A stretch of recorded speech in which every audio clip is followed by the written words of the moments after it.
Okay, welcome everybody. Welcome to week 4. We are now coming on the halfway point in the Accelerator.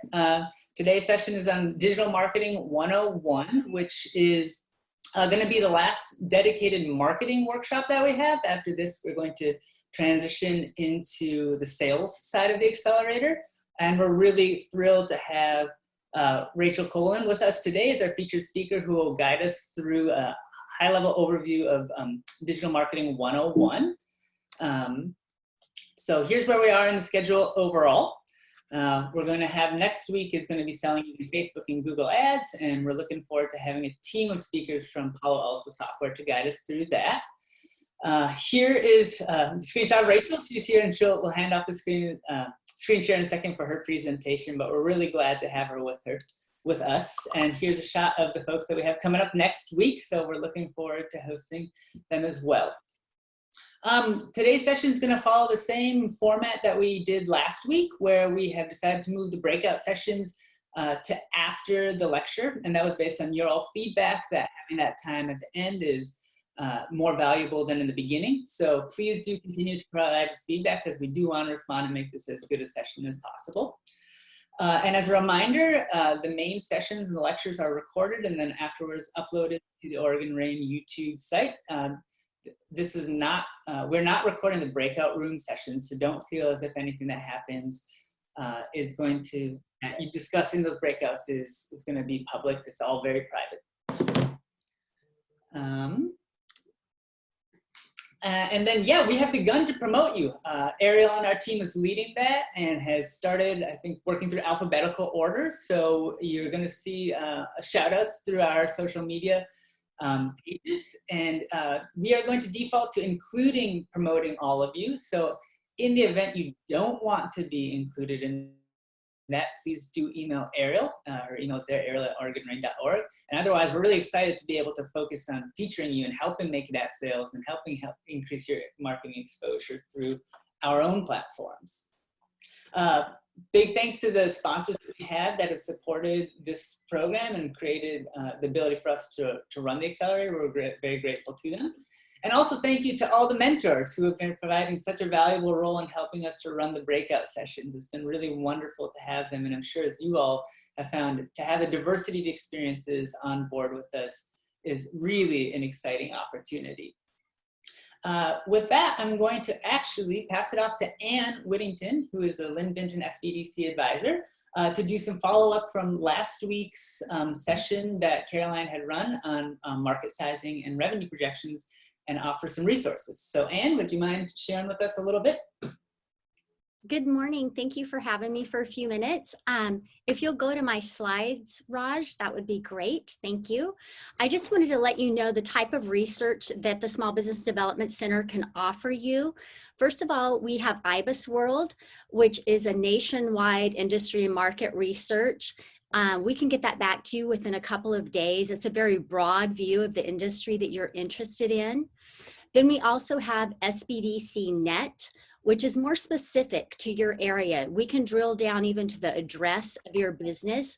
It usually takes us a couple of weeks to get research back from them. On the bottom of the slide, you'll see my contact information. Feel free to reach out to me if you're interested in research. What I'll do is I will ask you to register for our free advising, because that helps with our funding.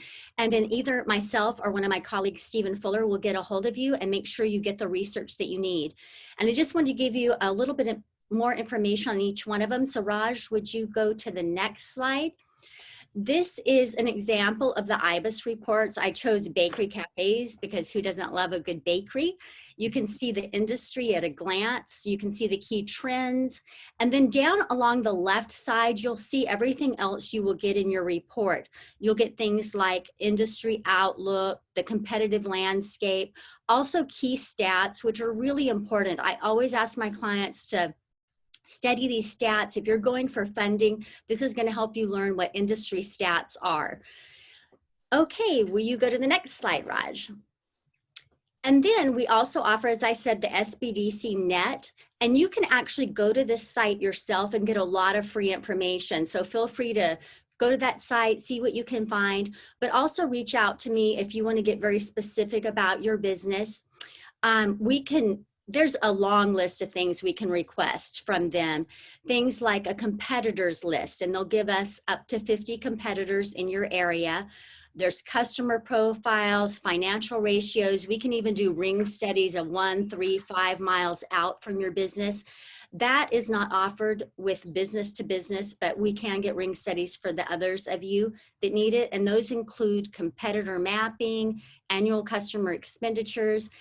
And SBDC Net even offers us preliminary patent and trademark searches. So there's just all kinds of cool things we can find for you through these types of researches. So that's what we can offer, and let me know if I can help. Great, thanks so much. And people are asking if the SBDC charges for this service, and we want to reiterate that is. Oh, that's a great question. Thank you. No, our services are free. We offer free advising. We can get you research for free. Awesome. And do you have to be in Lynn or Benton to participate in SBDC related services? No, you don't. Actually, we can work with anybody in the state of Oregon. I actually even have some out-of-state clients too. So you don't have to just be in Lynn and Benton County. Cool. And I can say from my own business experience that working with the SBDC advisors was hugely helpful. In addition to the valuable expertise that they bring, to have resources like this so you can actually complete that kind of market research is really something that's exceptional and a resource that's there for us all to use. And yes, we can definitely post Anne's contact information one more time in the chat. Ariel, if you wouldn't mind grabbing that and sharing it. And then just before we move on, because we know we had some folks join, please do rename yourself, put in the number of your cohort leader first.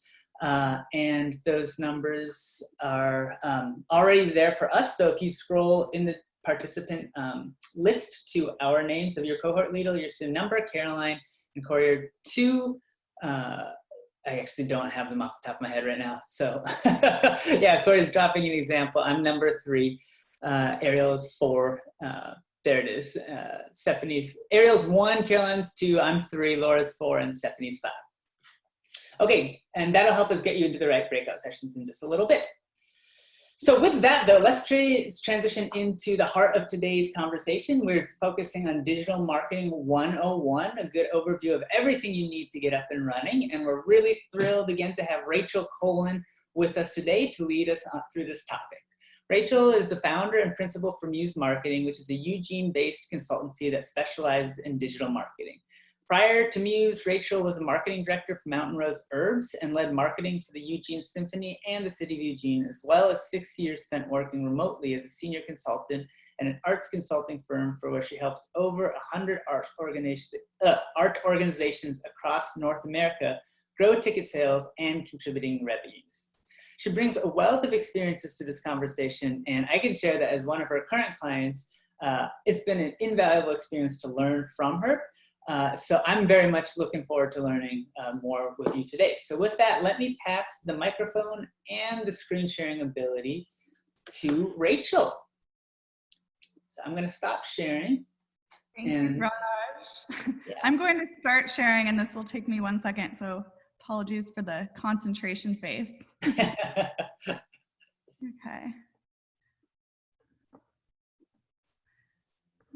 Yeah.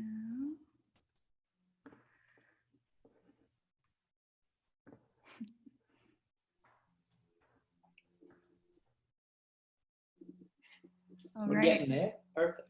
How's that look? Yep, we're seeing your slides, but not the presenter mode. Perfect.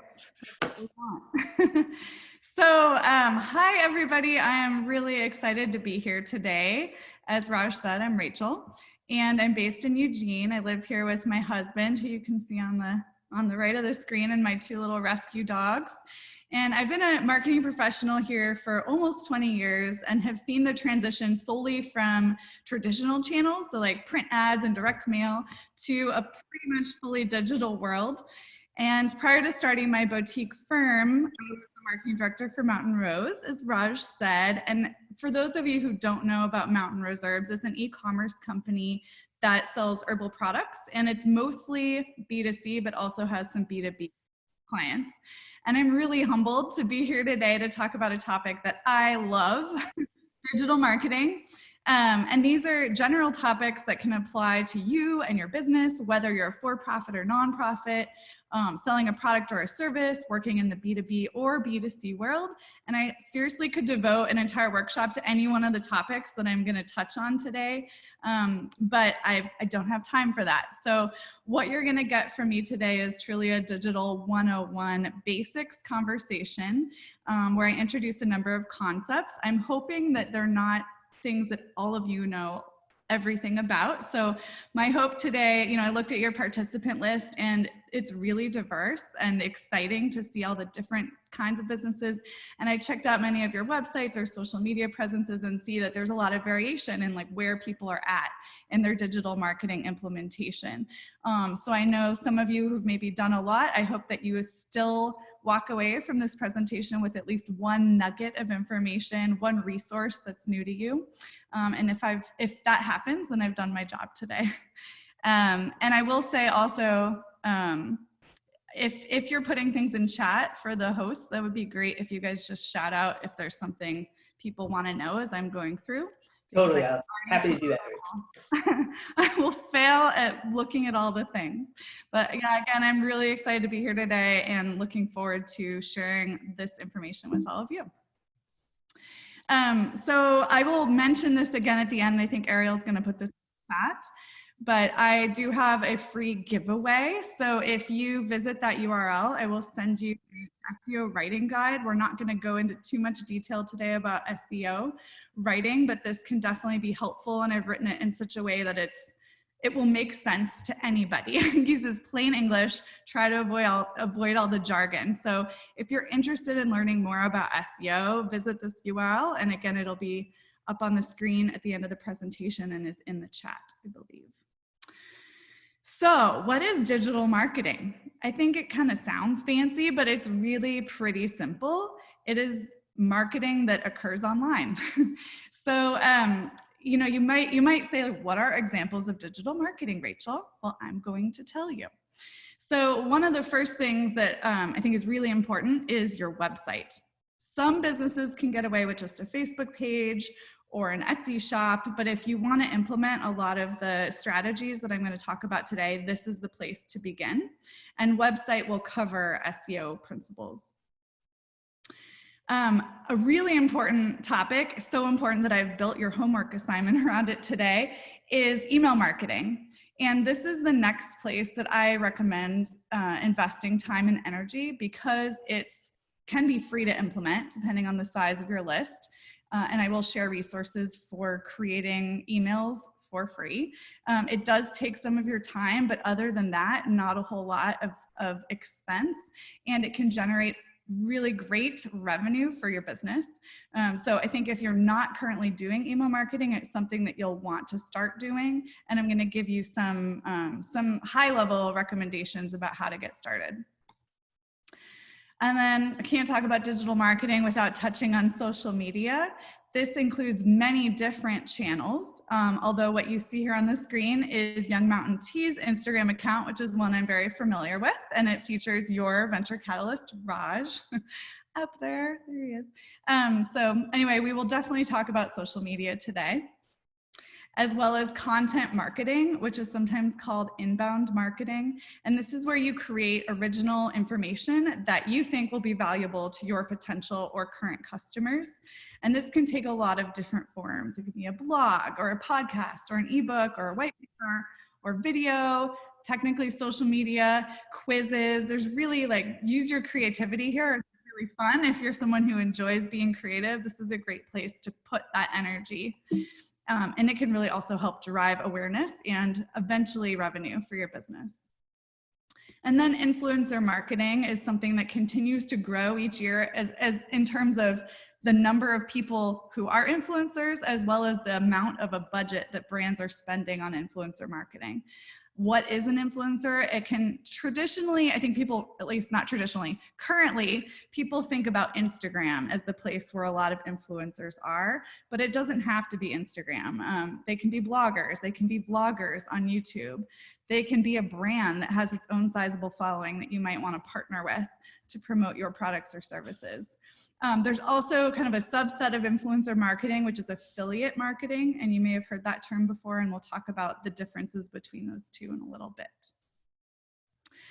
And then we've also got paid digital ads. And this is one topic that I think is really important. And I'm glad that you have an entire workshop dedicated to that next week with the great folks from Palo Alto, because this is another wonderful way to drive revenue for your business. I've found that basically it's like the paid digital ads specifically on Google's network, pay-per-click advertising, and email marketing are the two places where I see the most direct revenue being driven for my clients.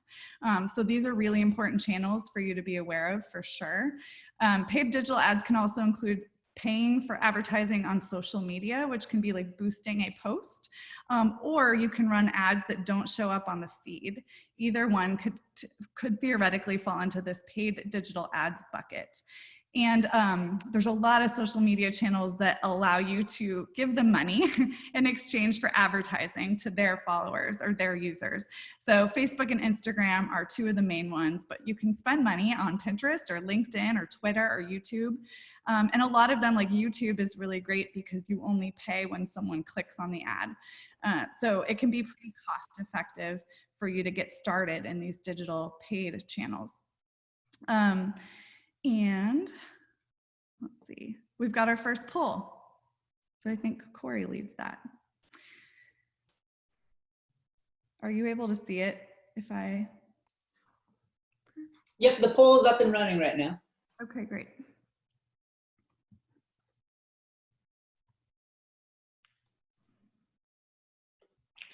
Very exciting. I have not participated in a Zoom meeting yet with a poll. Yeah, it's fun. You get to see people as they're weighing in. It looks like people are using Facebook quite a bit and their own websites. Those look to be at this point the leading two.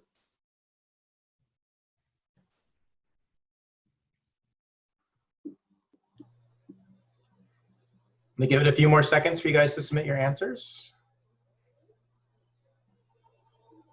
All right, 80%, almost 90% voted. All right, let's share the results.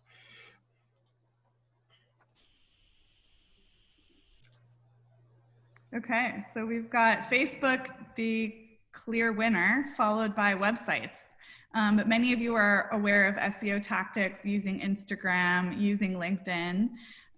So this is great. It looks like influencer marketing is maybe the untouched area for a lot of you, as well as content marketing and the lesser used social media platforms. Okay, that's really interesting. Thanks everyone for participating. Okay. So, why does digital marketing matter? If my enthusiasm isn't enough to convince you, I love it because I think it's where we need to be. Most purchasing decisions these days actually begin online. People are looking for information, researching, comparing prices. So it's really important that we're where people's attention is. And when we survey customers, and I've done a number of research studies for clients and employers that I've worked for, we often hear word of mouth being the top reason that people are finding out about a brand or a business. But more and more, I see digital marketing and different aspects of digital marketing being on par with word of mouth.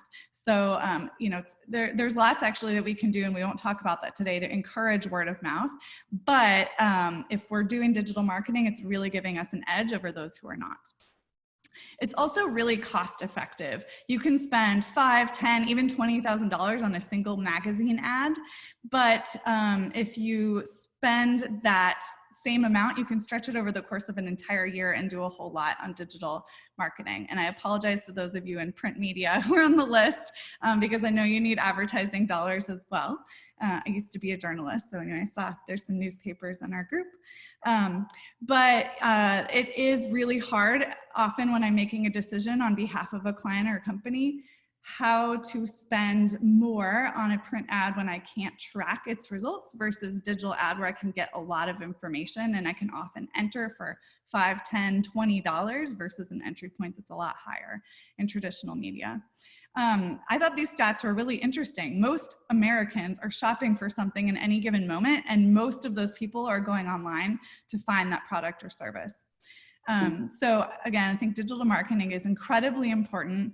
It allows us to have lots of targeting options so we can take huge data sets and dissect them into really targeted groups, or we don't even have to be the ones doing that. All of these, the smart algorithms in Google search network and in the social media sites can really help us target people without having to be data whizzes ourselves. And it's also super measurable. So on the screen, I have some of the key performance indicators or KPIs that I look at. But if you get into Google Analytics, and I hear you guys are going to be doing some Google Analytics training or have done Google Analytics training, there are hundreds, maybe thousands of different data points in there. So if there's a metric you want to know, there's likely a way to pull it through digital marketing. We've got another poll. So I would love to know, I've seen what you all are doing, but what are you most interested in learning about today from all of these various topics? Thanks, Corey.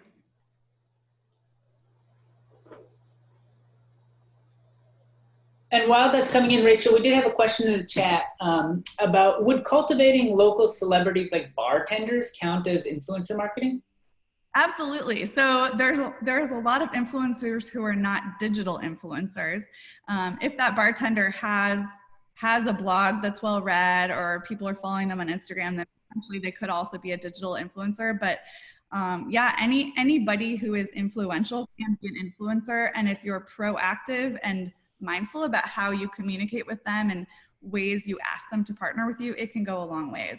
So absolutely, it doesn't have to be online. It can be a person. It can be your mom. It can be, you know, people within your own network who you just ask to tell friends and family about your business. Yes, I would call that an influencer. Wow. So this, is the poll still going? I just ended it. Now we're sharing results. Super. So paid digital ads is the #1. So I won't talk about that much today, but I'm happy to answer questions, but you will get an excellent education on that in your next session with Palo Alto. Looks like SEO is next. Social media, content marketing, influencer marketing are all kind of neck and neck there. So great. I look forward to diving in more. And as I mentioned, it's going to be very high level. So if you all have more questions, please put them in chat. I'd love to make sure I'm getting those burning questions you have answered. All right. Moving on, we do have a couple more polls. So just to talk about marketing in general, because I think I'd be remiss without covering this. Good marketing really starts the same way, whether it's digital, traditional, in-person. What is your differentiator or your brand positioning? What makes you different from your competition? Who are your target customers and personas, which I know is something you all have worked on already. It's great. And don't forget about now taking what you know and implementing it into your marketing work. And I will talk about ways to do that a little bit as we move through the presentation. Think about what problems does your product or service solve for those potential customers, and always ask, what is my goal? So I think it's really easy to get wrapped up in like, oh, I need an Instagram account for my business, but why? You know, what purpose does that serve? So I think, and it's something I have to remind myself often because I get excited about a certain technology or trying something new, but it's like, does that serve my business? Does it serve my target customer?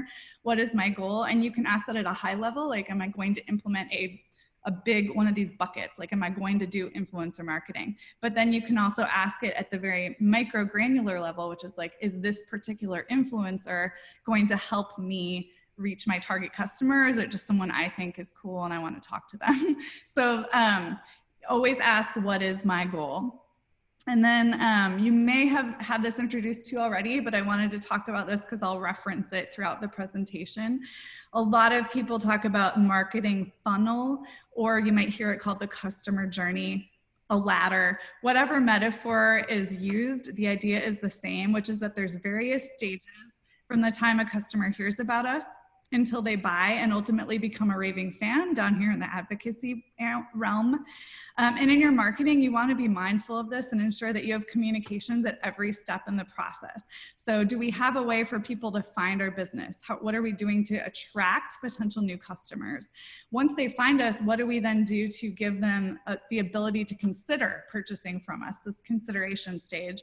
And then what we really want are conversions. So how are we getting people from that awareness down to actually purchasing? But it shouldn't stop there. And it actually used to. The marketing funnel maybe 5 years ago was these 3 aspects, but over time has added customer loyalty. It's so much cheaper to keep, cheaper from a marketing perspective, to keep a customer that we've already got than to keep trying to find new and always working on the awareness stage. And then with the ones we have, how do we get them to be influencers for us? Even if it's not through formal influencer marketing, we want them to advocate for us, to tell their friends and family, to talk about how much they love us on social media. So this is really the ultimate goal. And thinking about, like mapping out your marketing plan and how does it fall within the funnel, and is every aspect of the funnel covered, is a great exercise for you to do. It is not today's homework though. So we will get into the different areas that I introduced at the beginning now. So first of all, your website, the primary place where potential customers will browse and hopefully buy if you're an e-commerce company, or at least give you their contact information if you're looking for a lead online. It is so simple to set up a site nowadays, even without a developer. So if you don't have a website, highly recommend getting one. Using a platform like Squarespace is great if you're, it's usually about $200, $250 a year for that. And it's very easy for anybody who's even not very tech savvy to set that up themselves. If you're gonna be selling products online, I would recommend something else like Shopify or BigCommerce is a less expensive option. And those are great if you're gonna have a lot of products on your website, because Squarespace kind of breaks if you put too much up there. But anyway, it's really easy to get started with a website. And when you're building your website, consider all these things that are on the screen. One that I see that's often overlooked is this easy to take action. I think it's like we put all this information out there and forget that people don't always know what we want them to do with that. So that can really help move people through to that conversion stage, is making sure we have calls to action on our website. They're really prominent and easy for people to take action on. And then search engine optimization. So this is a topic that looked like was very important to many of you. And as I mentioned earlier, I've got a SEO writing guide that you can get, and the URL is in the chat, as well as it'll be on the slides at the end of this presentation. So that'll give you a lot more information. So if you are interested in this topic, I recommend that. I've also got at the end of the slides resources, and there's a lot of free SEO tools that you can use to like audit your website, do research on competitors, do keyword research, and come up with content ideas. So know that there's a lot out there, and I will give you more tools. Today, again, I'm just going to scratch the surface of SEO, but it stands for search engine optimization. So it's how do we make our website easily found in search. And I say Google when I mean search, because the majority of searches in this country are happening on Google. But that could be Bing, it could be DuckDuckGo, any of the other search engines that people use, but Google is the primary one. So if you have to focus on one to please, make it Google. And because its algorithm is created with humans in mind, the best way to have a shot at ranking is actually just to create really great content that's high quality, that is thorough, and that is useful for people. So it's not, I think people think SEO is kind of like a scary topic and I have to know all these tricks. And there are definitely tactics that are helpful to know about. But basically what Google wants to do, because it wants to stay the primary search engine worldwide, is they want to make sure that they're delivering relevant searches to people. So I can't think of like the last time that I searched for something on Google and didn't find what I was looking for within page 1. So your goal is to get on page 1, and you can do that by having relevant information show up. So this sounds very simple, and again, the writing guide will go into more details, but know that it's not a lot of tricks. And generally, if you use these tricks, Google will find you eventually and depress your website. So I don't recommend even trying them, even if you figure out what some of them might be. And you might hear a lot about on-page versus off-page SEO. So off-page SEO refers to elements that are outside of your website that can impact its ranking or its domain authority. And one of the most important aspects of off-page SEO is called backlinking. So if you're not currently aware of this, it's a really important place to get started. Backlinks are people who link to your website from theirs, and the more popular their website is, the better it will be for you. So if you're a business that, say, sponsors other events or organizations, that's a great way to get a link. So I would check if you're a sponsor of an event, look at their event page and make sure that they're linking back to your website. And I often will ask, when I know there's going to be a link made, like, hey, can you send that link to this URL? Because the other partner doesn't always know where you would like that link to go. But think about other ways that you could increase the number of backlinks you have. So maybe you're a subject matter expert in something and you could be a guest blogger on a really popular site. Or you could submit an article to Medium or to Forbes and then have it link back to your own website. That can really help you build off-page SEO. And then on-page SEO is the practice of optimizing the elements on your own website. So things like page speed, your URL structures, the metadata on your website, how you're linking within your website, those are all things that can impact your on-page SEO. And a lot of those things need to be honed by web developers. There's some stuff that the tech savvy of you in this group might be able to do. But when I think about on-page SEO as a marketer, I really focus on keyword or content strategies, and a lot of the tools that you'll get at the end of this presentation are to help you do the kind of research that'll figure out what are those words that I want to have on my page that will make it found in search results. And keywords are less important than they used to be. It's even more important is like content buckets.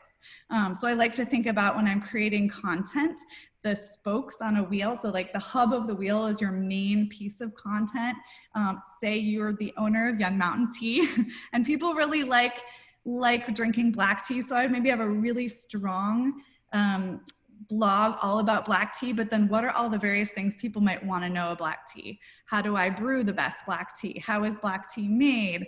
How do I select the best black tea? Those could all be separate topics that come off of that main hub and are your spokes. And that's an even better way to get found. So you can think about how to link your content and how you can look like an authority in certain key aspects of your business rather than trying to hit lots and lots of different topics and lots of different keywords. Okay. Are there any questions in the chat about SEO since it was such a... Oh, there are many. We have a lively session going on. It's hard to pick just one, but maybe one that's kind of recent is, does having a website link on Facebook count as a backlink? Having a website link on Facebook count as a backlink? I don't think so. But that's a really great question that I will research and confirm. I don't think it does. Great, and because there's other ones, what we can do is we'll grab all the questions out of the chat, Rachel, and if you're willing afterwards, send you them for some follow-up to make sure. Sure, absolutely. And I'll confirm that Facebook question. Great. Yeah. So we've got another poll. Moving on to email marketing. A less sexy, but honestly more impactful topic in my mind. Do you currently do email marketing? And Rachel, would you be willing to share what an example of email marketing might be? Absolutely. So anytime that you are sending out an email on behalf of your business, it could be from your own personal email account, but usually it's through an email service provider. But are you reaching people via email to promote your products or service? We've got about 54, almost 3/4 of the responses are in. Half and half. Well, those of you the half of you who are going to have, be ahead of the game in your homework and maybe have a few steps you don't have to do. Okay. So yeah, 52% yes, 48% no. And email marketing really, I think, pertains to any business. So hopefully what you're about to see will be useful for you.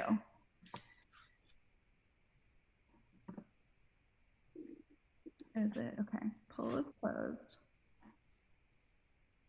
So if you said yes, the 50-some% of you, how big is your email list? And big would be the number of people that you currently have permission to email.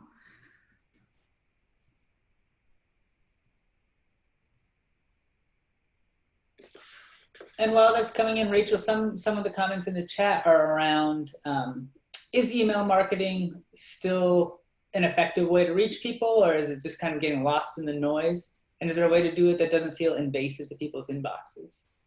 Oh, great question. Well, you read my mind, because that was what I was going to talk about next. I've been hearing that email is dead since email marketing began. It's definitely less effective than it used to be. So when I started doing email marketing, we would regularly get 40%, 60% open rates. Now 20% is great for a regular email. There's certain kinds of emails that still will garner those sorts of results. So I would say it's less effective, but it is by no means dead. It was, when I was at Mountain Rose, it was the biggest channel for driving revenue for our company. And they have a list size of 1 million, probably more than 1 million names right now. So definitely part of it is how many people do you have, which is why I was interested to know how big the email lists are from this group. But I will talk about ways in a little bit about how to do this that maybe doesn't feel invasive. It's a great question. So it looks like we've got 27% of you are under 250. Another 20% are under 1,000, and then 17% of you are 1,000 to 10,000. So that's great. And those of you who don't have a list yet or don't know how big your list is, that's all right. There's no better time to get started than today. So hopefully those of you who are skeptical, I will convince by the end of this presentation that this is worth your time. Okay, great. Thanks for participating in the poll. So to talk a little bit more about email marketing, yes, I don't think it's dead. I love it so much that I have built your whole homework assignment around it. So I will let you know why I love it. I really think this is a good place to start. And you can actually start, for those of you who don't yet do email marketing, you can create your list even before you have a website. If you're one of those people who doesn't have a website and doesn't have an email list yet, that's okay. You can start asking people for email addresses. You can build a one-page landing page as you get the rest of your site ready to go that just says coming soon. If you want to know when we launch, sign up now. But I love email marketing because it's easy to implement, it's free to implement, and it gets an incredible return on investment given the amount of even time. If you incorporate time in there, it's generally going to be the best ROI that you will receive. Even today, this is current information. And as I mentioned, that like Mountain Rose's list is very large, and that's really helpful if your list is well qualified. So you don't want to purchase lists generally. We want to find people who are genuinely interested in us and what we do, or come from, like if there's a partner that we know of who maybe would promote us and say, here's a really great business that's just getting started. I highly recommend you find out more, sign up for their list, and maybe here's a discount on your first purchase with them. If it's a like-minded partner, it can be really effective in building your list. And email is a numbers game. So we want more people generally, as long as they're well qualified. And the more people you have, the more revenue you will generate. And if you think you're too busy to focus on email marketing, I would highly recommend trying to shift your perspective. You can look at the value of everybody on your list. So I looked at a number of studies, and it really varies depending on the industry that you're in. But generally, you could count at least a minimum of 25 cents value in each name that you have. So 25 cents up per month, that is, up to $1 a month, or maybe more in some instances. So really think about, like, every email you're not getting is money that you're leaving on the table. It's typically the biggest direct revenue driver, sometimes neck and neck with Google ads. But it's, again, today it continues to be a great channel for driving revenue or driving leads for those of you who aren't selling online. And on this screen, I've got some ways that you could start to grow your list using your website. But I will now move on to some actual email marketing tips. So I would recommend using an email service provider. They'll keep you out of trouble. They have really easy to use templates. The two that I've mentioned here, and I have links later in the presentation, MailChimp and HubSpot are two of my favorites. And they both have free services for your first 2,000 emails a month. So if you don't currently have a list, it's a great place to get started. It will cost you nothing but a few minutes of your time to get it set up. And then once you've selected this platform, I would start with looking at the automated emails that it can generate. So these are sometimes called drip campaigns. And the idea is that you put one of these in place and it continues to go out based on some behavioral triggers of the people visiting your website or purchasing with you if you're an e-commerce company. And some of these automated emails that are pretty standard are transactional. So like an order confirmation or a shipping confirmation, abandoned cart emails. If you do have a shopping cart on your website, someone puts something in it, and then they don't make a purchase, you can send them an email reminding them of what's in their cart. Welcome series, and I've listed it as a series. It could also just be a singular email, but series generally do better. And that would be when you get a brand new contact, how are you welcoming them to your brand, to your business? What do you want them to know to get them from that awareness phase down to at least consideration phase?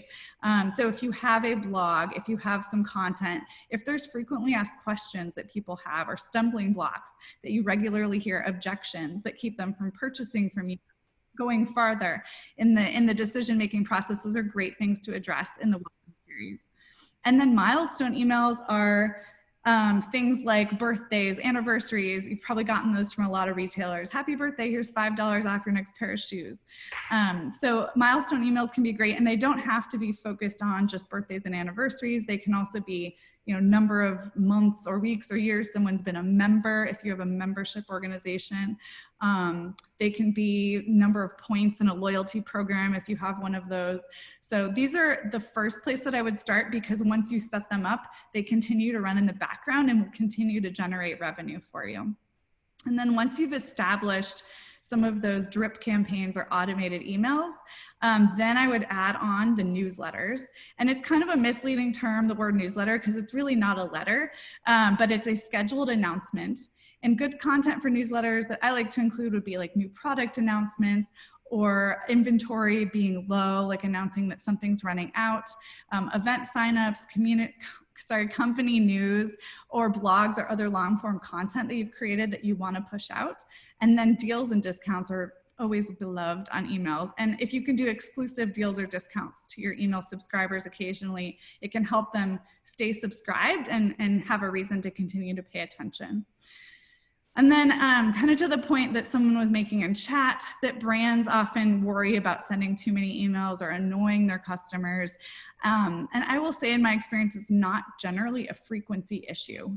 Think about other maybe annoying retailers who send you emails daily. Some of them send them more than once a day. The stat varies, but I've heard a stat that anywhere from 5,000 to 20,000 messages hit each of us in the US every single day. So we're constantly getting thrown information. So if you do an email newsletter once a month or twice a month, it's like a blip on most people's radar. You are not going to be annoying them. And I think if you're concerned about that, then I would pay attention to your unsubscribe rates. If you see, say you've been doing a monthly newsletter and you want to bump it up and do it twice a month, and you see your unsubscribe rates jump, that is a clue that your customer base is not interested in what you have to say that often, and you should probably roll it back. But I have honestly never seen that happen, so long as the content you're putting out there is useful. So if you think about your target audience, and what would they want to know that you can provide, and you put that on your email, they will open it and they will read it. And if they don't, they don't look at it for a while, you can do some campaigns. I like to do them on like an annual basis, where you kind of clean out your list and say, hey, do you still want to be friends with us? Like, we noticed you haven't opened your emails. Because that's information you'll get if you use an email service provider. Then they can choose to opt back in, and if they don't, then they get cleared from your email list and you can stop sending to them. So there are definitely strategies you can put in place to make sure you're not annoying people, but I think the biggest clue is often the unsubscribe rate and paying attention to that. And one thing that I see a lot when people are putting newsletters together is they forget about using that newsletter to drive traffic back to their website. So if you've done your job on your website and you've made it easy for people to buy or to contact you, we really want to get them there because that's where they can do a lot more research, work through that consideration phase, and hopefully make a purchase and convert. And if we just send emails out and don't send people back to our website, we're missing a really great opportunity to get them to click through and learn more about us. So make call to action buttons really prominent within your email, have them link back to your website generally, provide short teasers of information. You don't have to tell them the whole story. And you will hopefully have very successful email if you do all of that. There's one thing I really want to make sure that you're aware of, which are email marketing regulations. There's lots of regulatory issues. Our governments in the US, California, Canada, and Europe have been very concerned about what marketers are doing with email. And so they've created these regulations, and there are links in the notes section of the presentation. And maybe Ariel can put them in chat, but those have great resources on what these regulatory issues are. And I will say most email service providers worth their salt are going to protect you from making the most heinous mistakes that would violate one of these regulations. But I think it's also really good to be aware of them so that you don't inadvertently do something you're not supposed to. And I guess one more point about this is it's not necessarily about where the people live who are purchasing from you or are going to be a lead. It's where are they a citizen. So you might have, you might not ship to Europe. If you have people within your list who are European citizens, you can technically be held liable for the GDPR regulations. Okay, are there any email marketing questions that I didn't answer? There sure are, and just to put it out there, this has been quite a lively session so far in the chat. So Rachel, just to reiterate, we would love to send you these questions afterwards, and so for everybody who's weighing in the questions, know that while we might not be able to address them right now, we'll get an opportunity to have them answered. There was several around the theme of how to avoid emails going into spam folders. Oh yeah, so also a lot of your email service providers are going to, a lot of them have like little alerts that'll say, don't do that, that's a no-no. Or they will have kind of guides on how to do this. So I would say they're gonna always be giving you the most up-to-date information. So I would rely on that. But in general, I try to avoid, a lot of this can happen in the subject line. They can put it into spam. So avoid putting things like the word free, exclamation marks, anything that makes it feel spammy and like overly salesy is generally not a good idea. This won't get it into a spam filter, but also having a subject line that's too long can really depress your open rates. So be concise in your subject line, and now you can do the preview text, which will show up at least in Gmail, I think in Outlook as well. So the majority of people receiving your email can get more information through the preview. But yeah, avoid things like free in all caps or lots of exclamation marks are not great. Emojis seem to be okay. And if you're finding that you're getting a lot of non-opens from one specific email service provider, you might want to look into more of their email regulations, or the things that get you on a blacklist for like a Yahoo email address or an AOL email address, which people are still using amazingly. So yeah, I don't know if that answers that, but. It does, and I think there's going to be a lot more that we'll have in the breakout session. And Rachel, just as a quick time check, if it's possible to kind of move through and aim for 10 a.m.-ish, that'd be awesome. Which I realize might not be enough time to get through all the content, so maybe if you want to hit on which ones you think is the most important. Sure thing, and I just ended the show, which was not clear. And Raj, my clock is not showing, so what time is it? We have 10 minutes. Okay, wonderful. So I will scroll through this. Content marketing is something that I also think is really important. And just so you guys know, I have a lot of my talking points in the notes. So if you download the slide presentation, you'll be able to hear a lot of the information that I might not be able to cover today.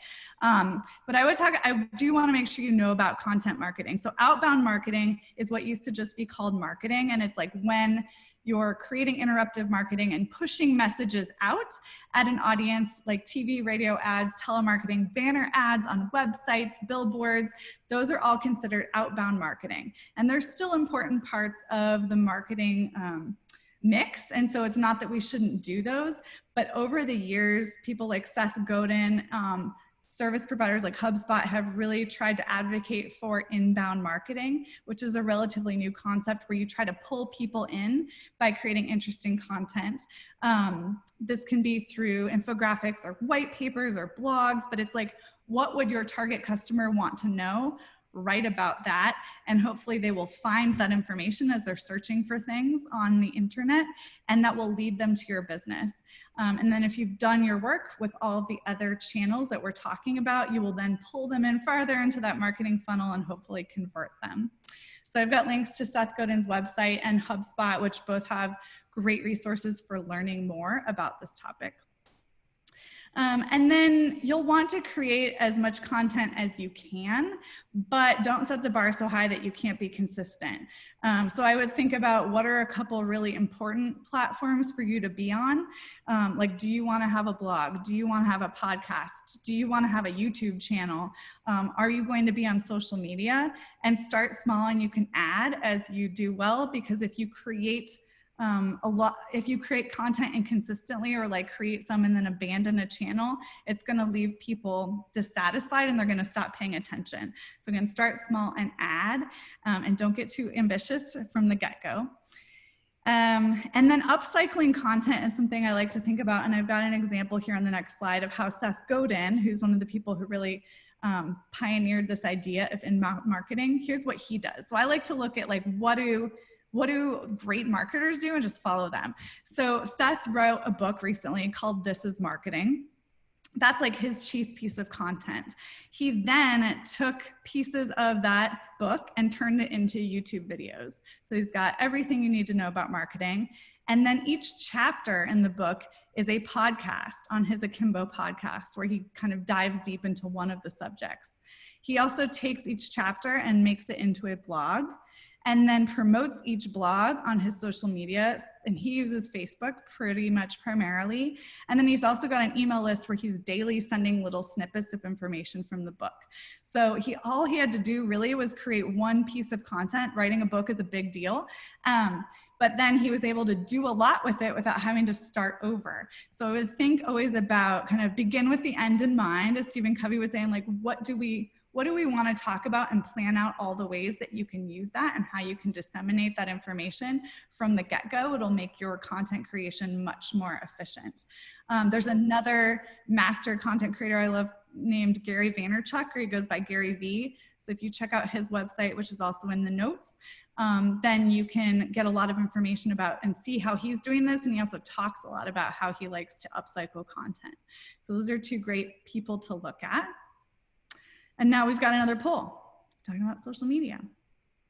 Which social media platforms are you using for your business?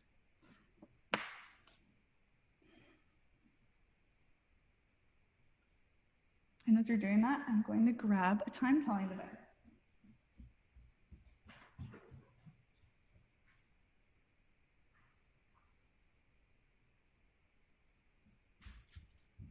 Awesome.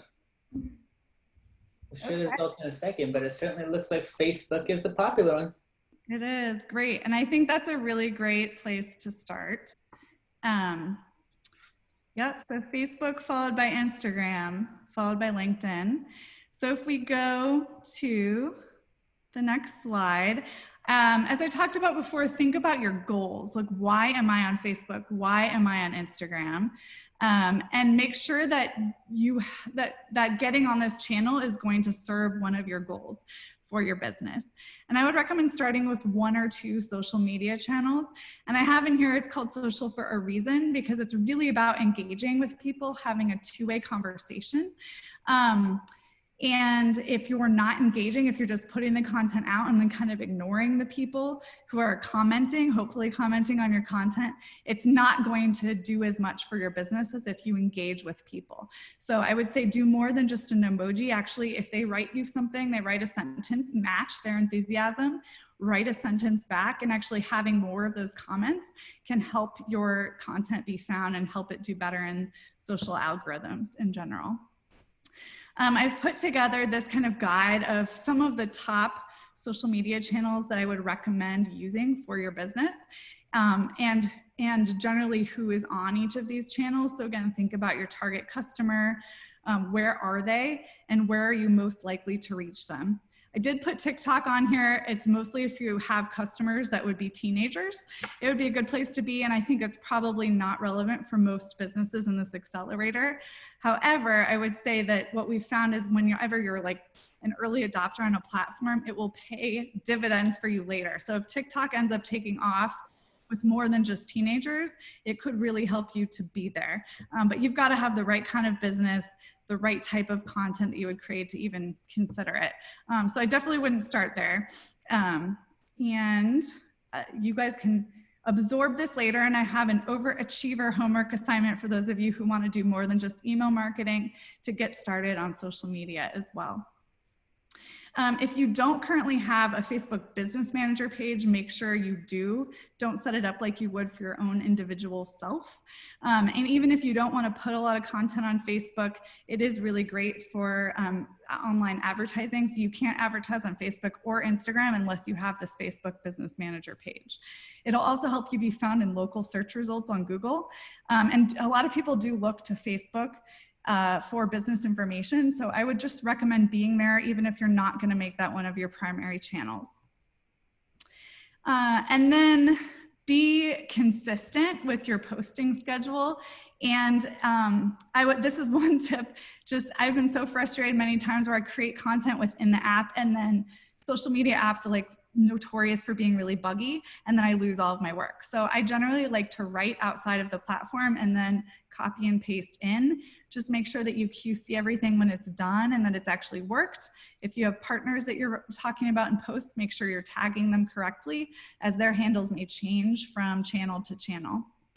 I'm gonna have a lot more information in the notes section.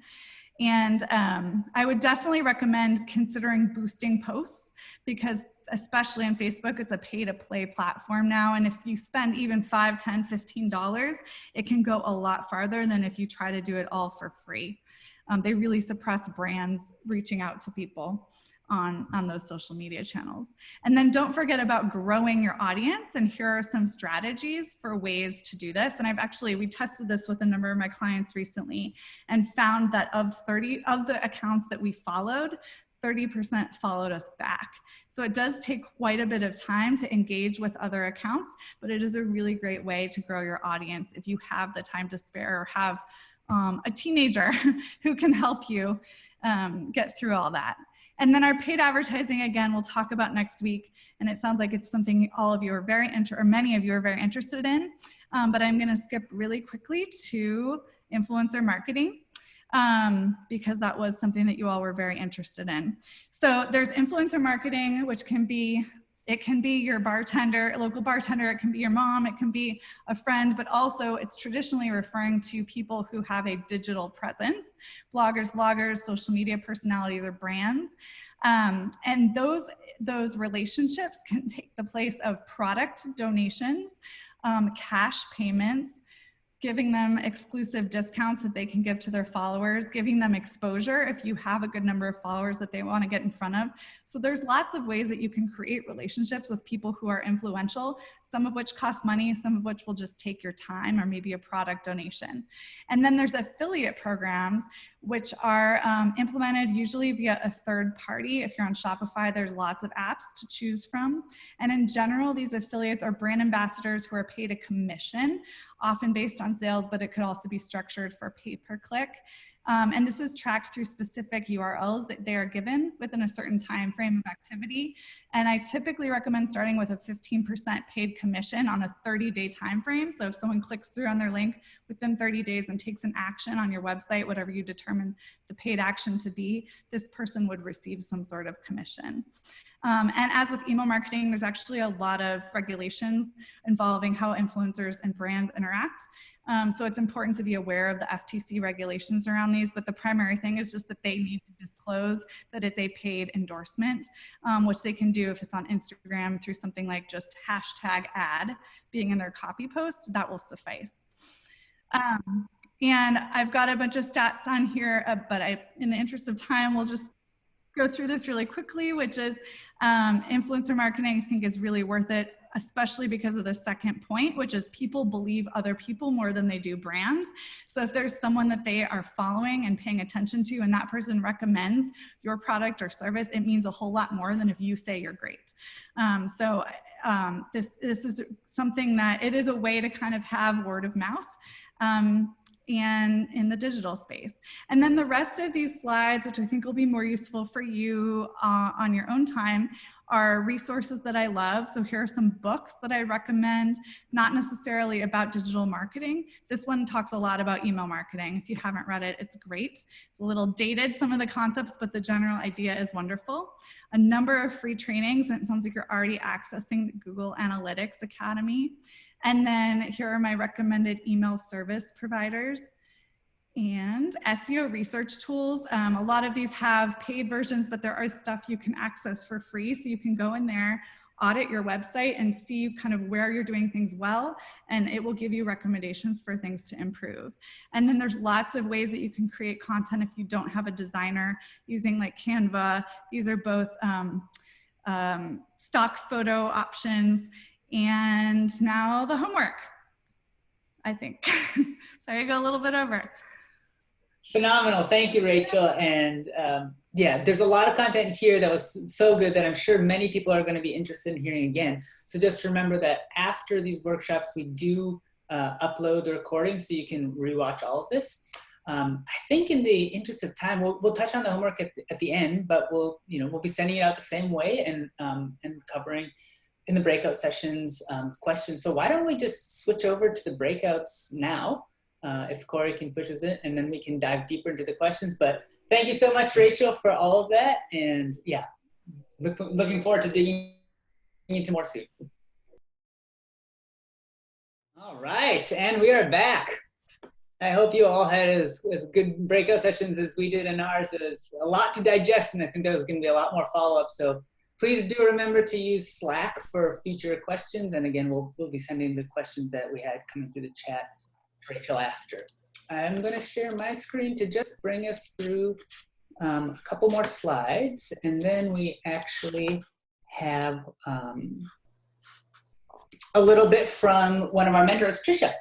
So just as a reminder, so we're going to be sending out the homework by email after the session. And you already actually have access to this homework. This is through the folder for class resources, which is down at the bottom of this screen, OregonRain.org/RAINmaker/resources. And just to review the process, you go to this URL, it'll redirect you to the Google Drive folder. You can click on the top folder where it says submit homework here. And then inside of that folder, there'll be every week's folders breakout. So you drop the homework, like for example, for this week, for week 4, in the week 4 homework in the submit folder. For those of you who are like me and have a hard time remembering URLs, one of the things I've done is just star this folder. So you go to this URL and then click on this option in the bottom left of starring, and then it's saved on your Google Drive, so you have easy access to that. And then just as a preview for next week, we do have a wonderful host of speakers going to get deeper into how to use Google and Facebook to increase your sales.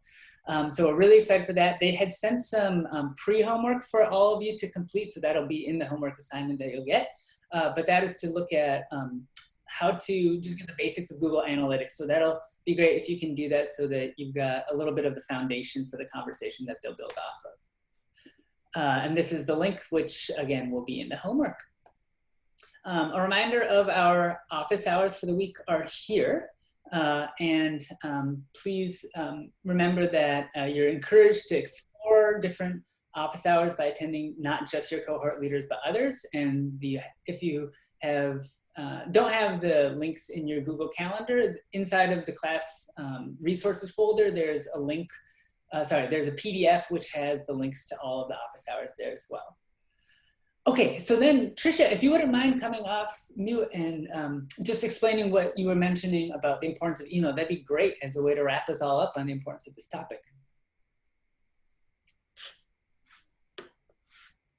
Email is certainly not dead. It is, for our business, our #1 revenue generator. Anytime an email goes out, money comes in. It is, though, something that takes a lot of commitment, and it's not something I really understood 15 years ago, how important it was to be consistent about it. So reason I wanted you to take, am I muted? It says unmute myself. No, you're good. You're good. We're hearing you. Oh, okay. One reason I want you to take this little poll here is, in the last 24 hours, right? How many of you looked at a blog? How many of you looked at Pinterest? You can even think about your snail mail. Did you look at it? And wanted to kind of see these results, because even though email only has sometimes like a 1 or 2% open rate, the fact that someone opened their email and saw your name of your business there in their link is a way to kind of remind people that you exist, that you're there, and they're not annoyed if it's there once a month or once every 2 weeks or so. So see that 98%, that's what I told Raj. I said, usually 98% of people, or plus 90, have looked at your email. It's just something we do every day. And so we worry about all these other things we could do, which are important, but email is king. And getting your name just there in someone's head, even if they're just deleting it, their brain is remembering it. Think of it as a billboard. And when I go back to commitment, what I'm saying, the thing that finally helped me make sure that I was there on a consistent basis, and I don't know if this will work for you or not, but I got a big calendar. You see it on my wall. It's on my marketing team's wall too. We go through and plan out for the whole year in advance and say, okay, what do I want to talk about in March? What is maybe a content idea for April? And it might change as you get closer, but the point is you're committing to that email, and that is our #1 focus as a marketing team. I mean, we've got many things we can do, but if you don't make that commitment to having it, it just doesn't happen on a regular basis, and it's important. And all of your other content will flow into that. If you're doing a blog or Facebook, they'll give you ideas for what to talk about. And then the other thing is you have to ask. Don't just expect people to give you their emails just because they're on your website. Make sure you make use of the pop-ups asking for emails. Find creative ways to ask for emails. Maybe do a giveaway. Maybe if you have face-to-face, make sure you have a way as part of your presentation or your employees' presentations to ask for that email every time. It will grow. Our email list started at a few hundred friends and family, and we have about 80,000 in there now. And another way to think of it is it becomes an asset. If someone were to ever buy my business, they're buying that mailing list. They're very valuable. And so think of it just as if you were investing in some equipment for your business, or some long-term building. It's one of the foundations that you need as you grow. Awesome. Well, thank you so much, Tricia, for triple underlining the importance of email marketing, and to Rachel for joining us to take us through this overview of everything related to digital marketing. And I guess we can just wrap up the session now, and with a thanks to you all for showing up, and a reminder that we'll be sending you some homework in the coming days, and look forward to staying in touch with you on Slack.